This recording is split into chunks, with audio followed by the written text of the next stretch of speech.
We're 3 days away from the NBA trade deadline, and believe it or not, things around the Sacramento Kings are getting quieter than they were a couple of weeks ago. There is growing concern amongst fans that maybe the team won't be able to find deals after all. Of course, so many deals that actually happen in the NBA, especially around trade deadline time, end up being deals that were never rumored or discussed even in the first place. Maybe the Kings are working on deals like that, and maybe one of those deals could include John Collins from the Atlanta Hawks. It seems unlikely at this point in time, but a lot can change over the next few days. And here to discuss a potential Kings and Hawks swap sending John Collins to Sacramento is my friend Brad Rowland, host of the Locked on Hawks podcast. He joins me to discuss the likelihood of this trade, the Hawks' desperation or urgency to move on from Collins, who they would want in return, pieces that they're interested in versus pieces they're not interested in, and just give us a general idea of where the Atlanta Hawks are at approaching this trade deadline. It's all on today's episode of the Locked on Kings podcast.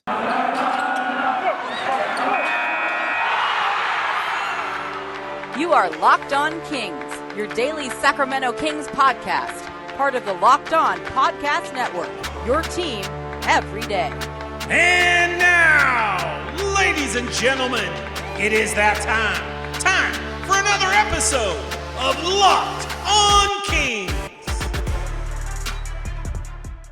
Hello and welcome into Locked on Kings, your podcast hub for Sacramento Kings coverage all regular season and all off season. If you're looking for in-depth analysis, game-by-game breakdowns, highlights, interviews with local and national experts, full coverage of your Sacramento Kings from January through December, this is the place for you, part of the Locked on Podcast Network. And today's episode is brought to you by BetOnline. BetOnline has you covered this season with more props, odds, and lines than ever before. BetOnline, where the game starts. My name is Matt George. I have the privilege of being your host here. I've been a Sacramento Sports Media member for the last 7 years. This is my 8th season covering the Kings, formerly in Sacramento Sports Talk Radio, now with ABC 10 News and Television. And I hope you listened to and enjoyed Sunday's Locked on Kings podcast, where I finally played for you the compilation that I put together of my optimistic and positive Kings takes from early on in the season and just before the season started that have aged horribly. I look like an absolute fool. I think it's funny. I think it's entertaining. If you haven't checked it out, go and watch that. I think it's very interesting. I also yesterday talked about the idea of trading De'Aaron Fox and how if the Kings were to trade Fox, that would be something that they have to live with when Fox, in my opinion, inevitably goes on to another team and thrives and finds success.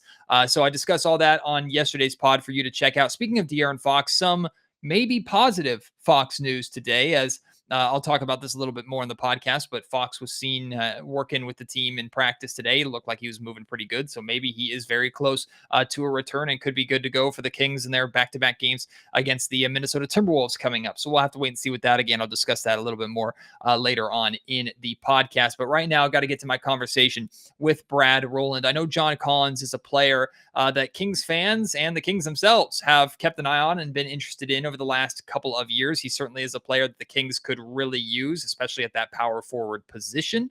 But as Brad and I are going to discuss, I don't know how good of trade partners the Kings and Hawks are because of their current situations, where they're at in the standings, and quite frankly, what they're looking to acquire in trades involving some of their bigger names. Is it possible that the Kings could get John Collins without trading one of Fox, Halliburton, or Davion Mitchell? Brad and I discuss it right here on Locked on Kings.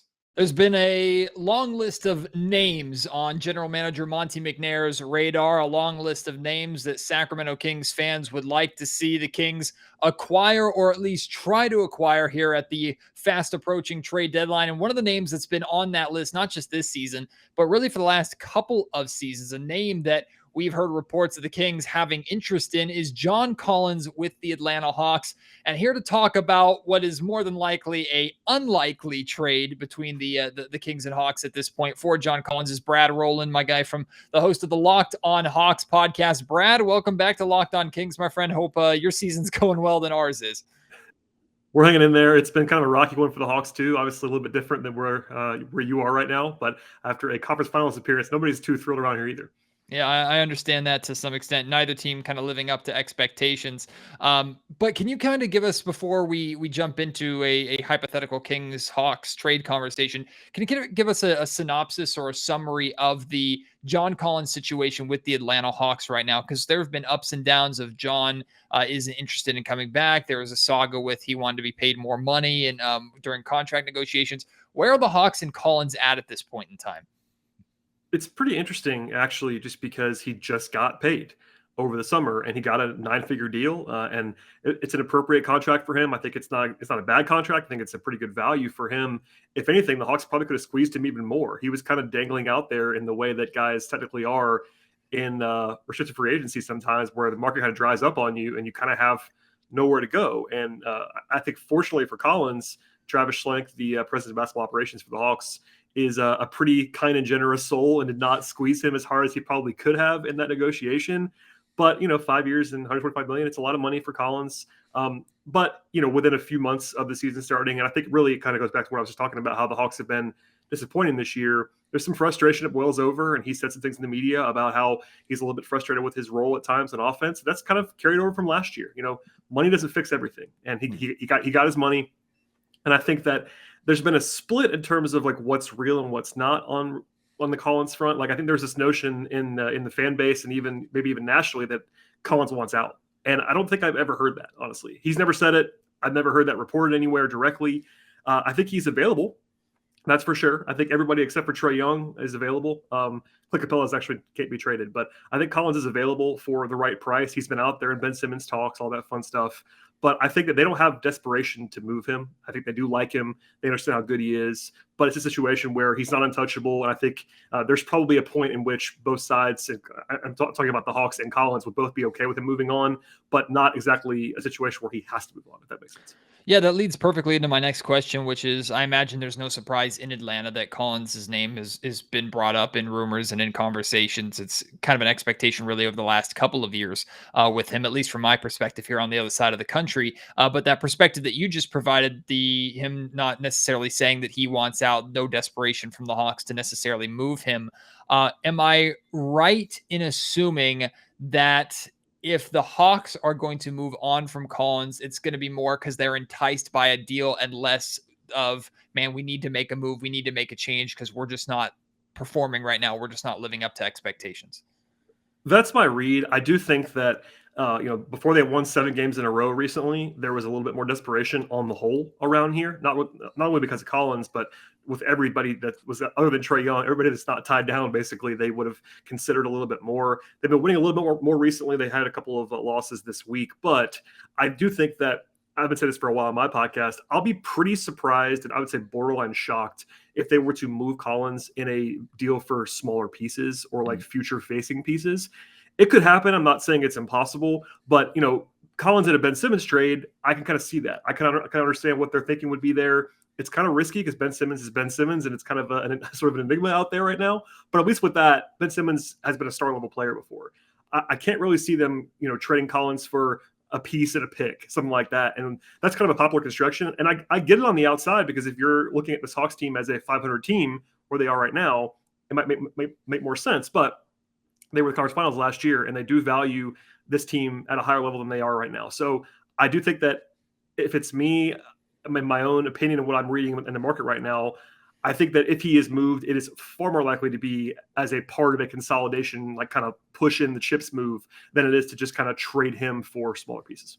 Is there more concern in Atlanta with delaying the inevitable, keeping Collins around maybe another season for the same thing kind of to happen, and maybe his value potentially you risk decreasing it? Or is there more concern about a move trading John Collins right now might be jumping the gun a little bit when there still is time and capability to figure things out?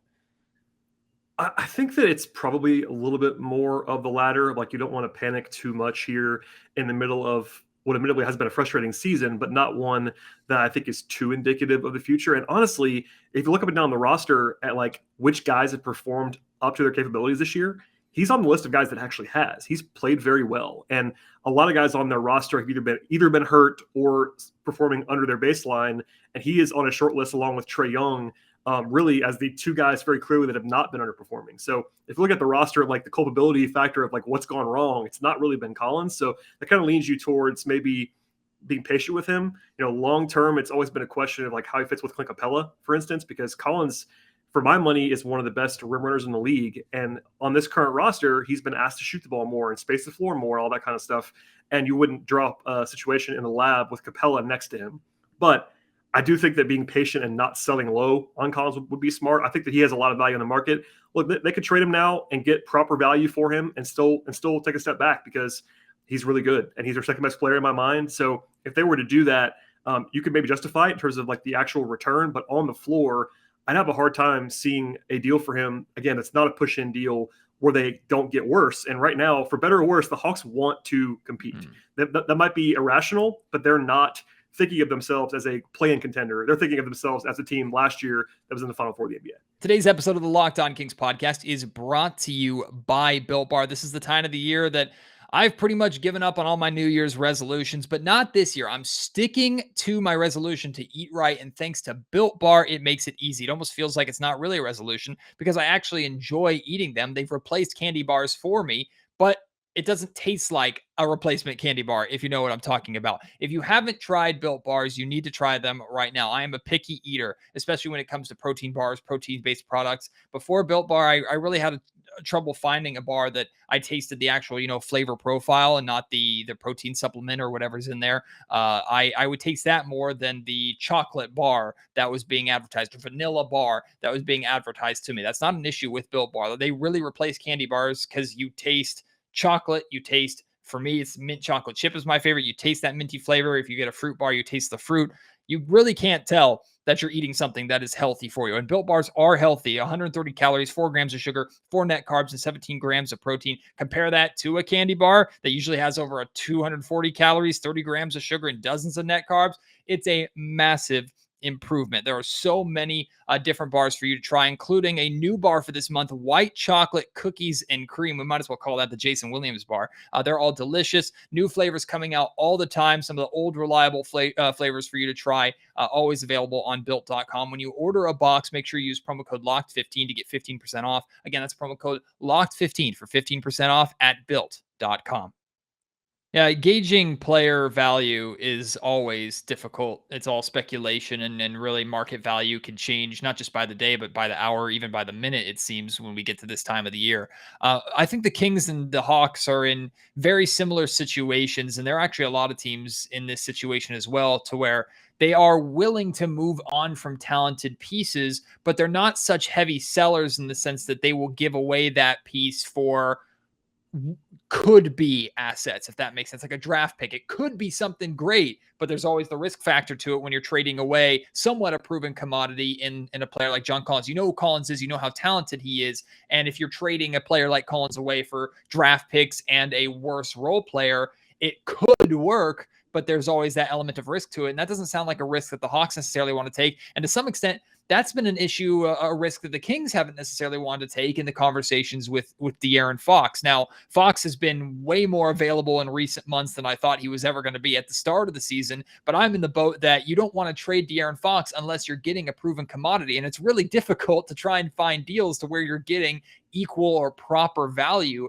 for good players right now when so many teams are looking to do the same. I say all that to say, Brad, that looking at a Kings-Hawks potential trade for John Collins, which I know there is interested in Sacramento. I personally would love the idea of John Collins in Sacramento. I look at these two rosters. I look at these two teams in similar and also very different situations in multiple ways. And I say, I don't see this being an ideal partnership for any kind of trade that benefits both teams. I feel like one team would have to fold to the other in order to make a deal like this happen. And I can't see either bending that much, especially Atlanta bending enough to trade John Collins away for assets that the Kings are willing to give up.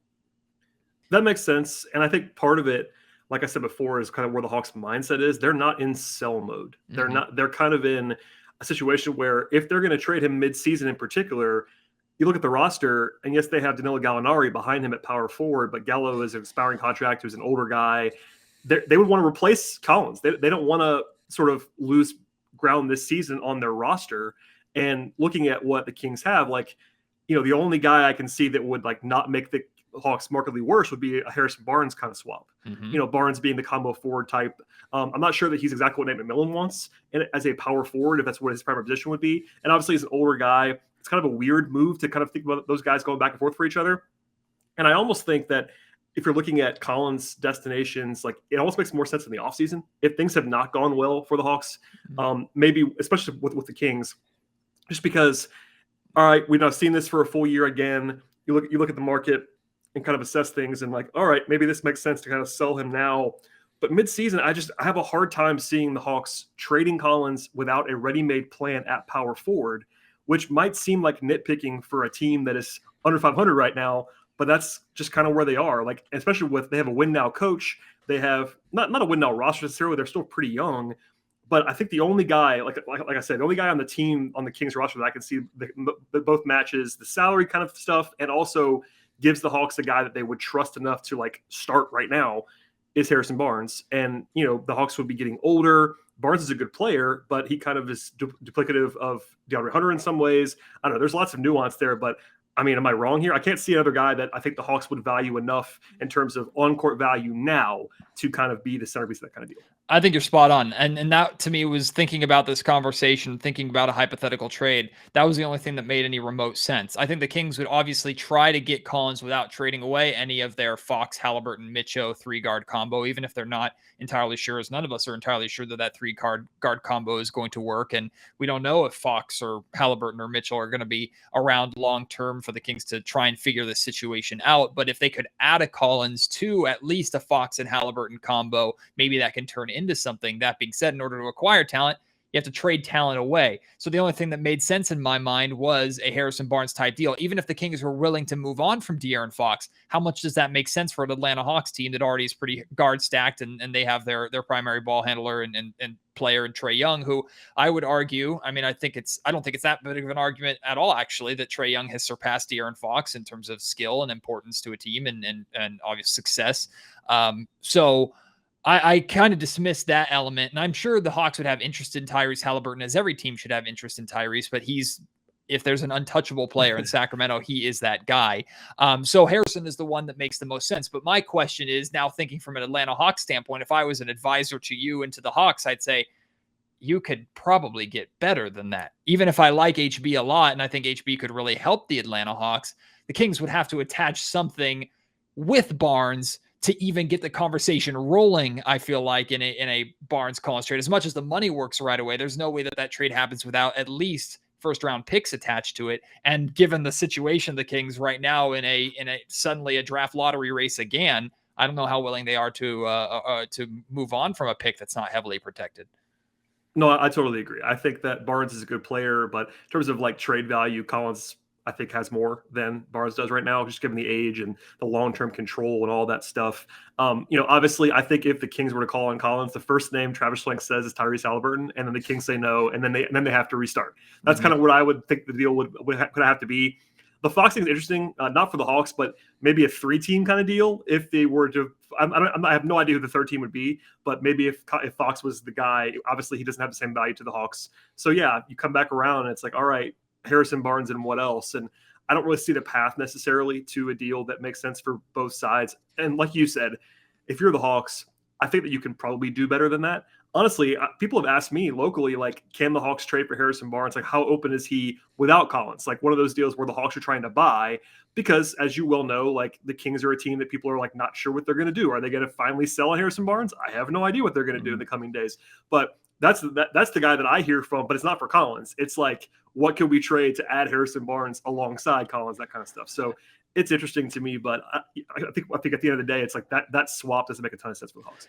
Like I said at the top of the show, today's episode of Locked On Kings brought to you by our friends at BetOnline. BetOnline has you covered all this season with more props, odds, and lines than ever before in the NBA. And as football continues the approach to the big game happening next Sunday, BetOnline is the #1 spot for you to bet on all of your sports and get all your sports scores, podcasts, and news this season. And it's not just football. BetOnline, of course, has up-to-the-minute info on pro and college hoops, NHL hockey, boxing, UFC, along with live real-time updates of current games. Do not wait to take advantage of all the new and amazing offers available for the 2022 season at BetOnline, where the game starts. And that's where the Cam Reddish thing, I think, changed the prospects of a Kings and Hawks trade, because I know there is interest in Sacramento for Cam Reddish, and considering the deal that was done between the Hawks and the Knicks, I know there's disappointment amongst Kings fans that that's really all that it took to get Reddish, even though he's riding the pine for a coach that now allegedly never even wanted him in the first place, which I think is ridiculous with Thibs and the New York Knicks, but that's a different thing entirely. Reddish is one of those guys where I could have seen a hypothetical, okay, you want Harrison Barnes, you take back that young player and Cam Reddish, maybe a future protected pick on in addition to that, if the Kings take Gallinari. I don't know how it would have worked, but that seems more approachable and possible than any idea of a Harrison Barnes and John Collins swap. To me, if the Kings are going to need to sweeten that pot, it's going to have to be draft picks. And then I wanted to broach your thoughts on the idea of, you're talking about a replacement at the 4. Marvin Bagley is in desperate need of a change of scenery, just period. And I still think that Marvin has a lot to offer a team. I would not be surprised at all if Marvin gets a change of scenery and turns into something good. He's never going to live up to a number 2 overall pick. I don't even know if he's a starter in the NBA, but what I do know is he has the talent, just raw talent alone, to put up 16 points and 8, 9, 10 rebounds a night just because of the player that he is. He won't play really a lick of defense, and he might miss half the season. You just never know with him, and those are obviously major question marks. But if the Kings were to attach a Marvin Bagley to a Harrison Barnes, financially it wouldn't work initially, so the Kings would need to take something back in addition to that. What kind of player would you see? Well, first off, would the Hawks have any interest in that in your mind? And 2, what kind of player would the Hawks be willing to attach to that deal that could make it make sense? Yeah, I mean, I think the thing is, and I'm sure you've thought about this and talk about it all the time, but like, is Marvin Bagley a positive on his contract? I would guess no on an expiring deal, just because he's making real money this year. Mm-hmm. And I'm kind of with you. I don't think it's a total lost cause with Marvin Bagley, but in terms of like him as a trade asset, I think if he had much value, he'd already be gone. That's kind of the thing. Like, I think it's pretty obvious to everyone the Kings want to move him, and they haven't been able to do it yet. Yeah, maybe I think as a sweetener, as a guy to take a look at, kind of in the same way the Hawks just did with Kevin Knox in the Reddish trade, where the deal was not about Kevin Knox, but the deal was about the first round pick. But they got Kevin Knox as another body, a young guy, former lottery pick to like look at for a few months. And maybe that looks like that with Bagley too. But I don't think that's going to make the deal sweeter that much for the Hawks. I think it's more of like he's kind of a throw in to maybe do some salary matching, some weirdness, like maybe send somebody back that makes some money, like, you know, Lou Williams or whatever, to get the balance to work money wise. But I don't really, I would expect the Hawks to be like super pro buying on Marvin Bagley as a sweetener. But I do think that he's just a really, not to derail the podcast, kind of just an interesting enigma of a piece, which I'm sure you talk about all the time. Like, what do you do with him at this point? Like the expiring nature of his contract, the talent, all that stuff. So I guess Godspeed on that one. It makes it a little bit easier too, Brad, that there are incentives essentially in his contract, or there's part of his contract that if he doesn't start a certain amount of games or play 2,000 minutes this season, that his qualifying offer that is at $14 million, which is ridiculous, is going to be cut in half to $7 million. So that might change some teams' interest in, okay, we can acquire him, offer him that $7 million deal, get him for cheap for 1 year to see what we have. And maybe $7 million isn't even cheap for Marvin, or let him test the market and see if we can match even a smaller offer if a team gives that. So I don't know if that changes the Hawks interest level at all with that. But I'm not surprised where this conversation went. I am interested in the fact that you think if there is a trade to be had amongst the Hawks and Kings genuinely or generally around Harrison Barnes, that is more possible in the offseason than it is here at the trade deadline. So that's something maybe to revisit. It sounds like the Hawks are more than comfortable hanging on to Collins, at least short term. But to wrap up, if there was an inkling that you had, a feeling that you had of, if Collins is to be traded, this is a team that is a serious player, or this is a likely destination for him. Are there any names out of curiosity or any teams out there that you think are possible, likely landing destinations for him? Yeah, I've really had a hard time with this just because other than the Ben Simmons rumors, there haven't been actual like linked teams to Collins. It's like, it's kind of always in the background. Like, there are multiple teams that would like John Collins. He's a positive value contract, but the teams that have been linked to him are like the Spurs, and the Spurs are the biggest, like, they don't say anything about anything. So it's like, how interested are they? They wanted him last year in free agency, but couldn't clear the money to sign him. Dallas loves John Collins, but they had nothing to trade. Like, there's, if you look at that, it's almost worse than the Kings situation in terms of, like, I cannot come up with a deal with the Mavericks. I know that I know they want him, but, like, what are you going to trade? There's nothing there. So, I mean, short of a Ben Simmons thing, I really have a hard time, like, pinpointing a team. Maybe I'll say the Spurs, just because they do have pieces and they have reported interest, but they're so buttoned up that I don't even know what the deal looks like. It's like Derek White and other assets, but I don't know if the Hawks have found the urgency point to go ahead and do that, to where, like, people that ask me, I still assume they're not going to trade him. Now, if they do, I won't be bowled over, but anybody that asks me, and for the last couple of weeks especially, and especially now in the next couple of days, I'm going to guess he's not traded before the deadline. That's been my stock answer, and until something, I guess a new rumor pops up or something like that, I'm going to stay there and assume it's not going to happen. Well, Brad, if we are shocked by a Kings and Hawks trade, even if it has nothing to do with John Collins on Thursday, we'll be sure to revisit it and get together again and discuss it. I appreciate you taking the time during this this busy week. Best of luck to the Hawks the remainder of the season. You don't have to wish the Kings luck. It wouldn't help us anyway, but I appreciate you taking the time, boss. Best of luck in the lottery, though. That's important. Every year.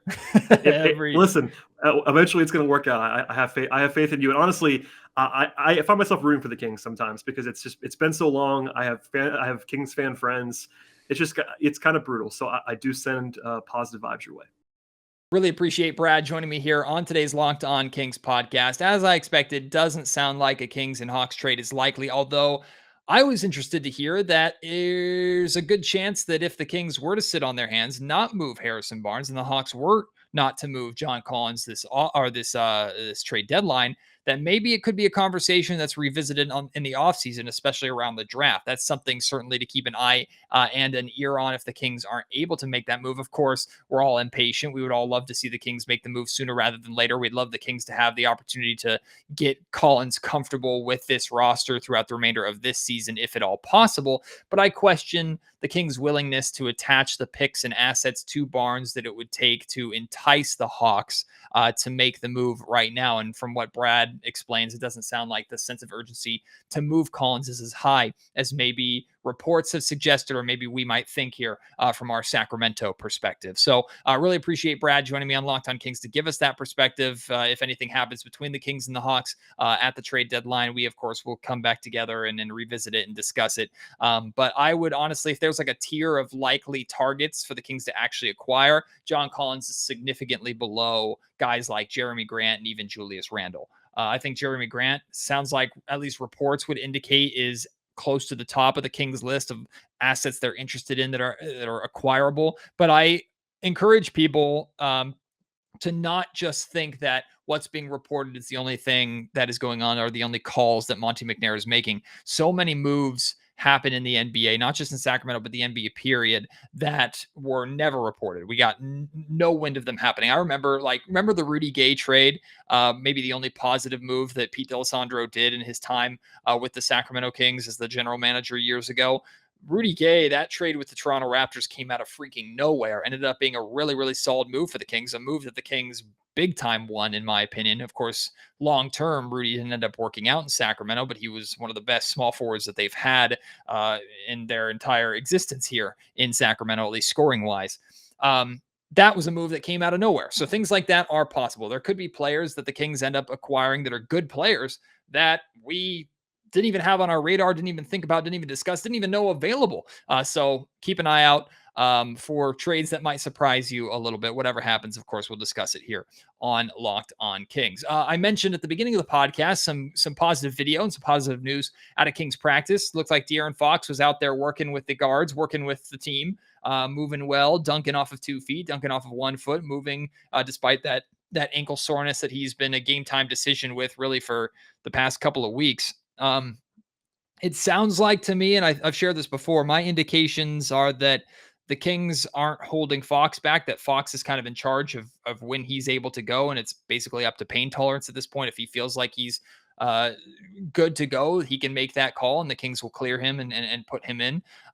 If not, then he'll continue to sit out, and I think that's disappointing if he continues to sit out. I was on with D'Lo and KC on ESPN 1320 today, and basically the thing that I said is, as bothered as I am right now not to see Fox playing, I'm not going to be really overly concerned until February 11th comes around.